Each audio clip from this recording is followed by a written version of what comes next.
more of the integrity of the nutrients. Again, I use the example of a cucumber. That's why you would use something like this here. But again, different types of peelers. We also talked about the electric mixer. Saves you a lot of wear and tear on yourself as well. Now, I asked you a question about the pots.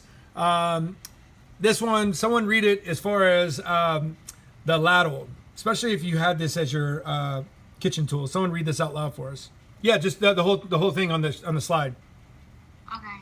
Ladles come in many sizes. They are used to serve foods that are liquids such as soups, stews, gravies, and punches. Fantastic. Thank you.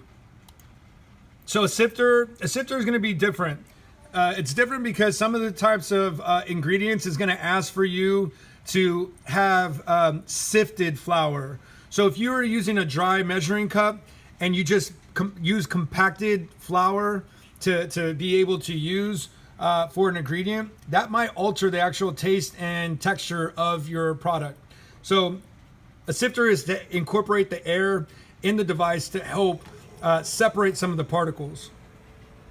Measuring spoon, when we play the Kahoot, this was something that I wanted everyone to kind of follow along with. So 1 tablespoon, 1 teaspoon, then we have half teaspoon, and then 1/4 teaspoon. So you definitely do not want to remove the rings because then you have to go searching for things when you need it. But this is important to keep in mind when trying to do our measurements, and something that we're going to be doing January moving forward. Someone who had the liquid measuring cups, please read these off.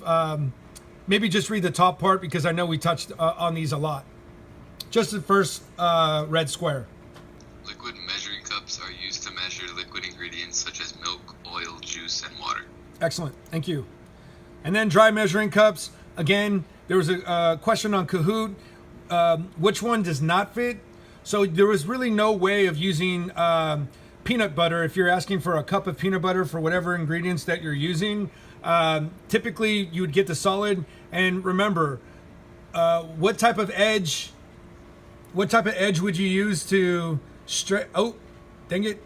It's down there. I forgot. A straight edge. So what was an example that we used in the picture for the Kahoot that I showed you all? Can anybody share?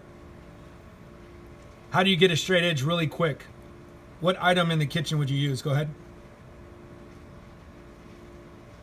Butter knife? Yeah, so the back of the butter knife. And then that way you have a straight edge to make sure your measurement is correct. Okay, so now what we're going to do is go into our Google Forms. So I'm going to stop presenting.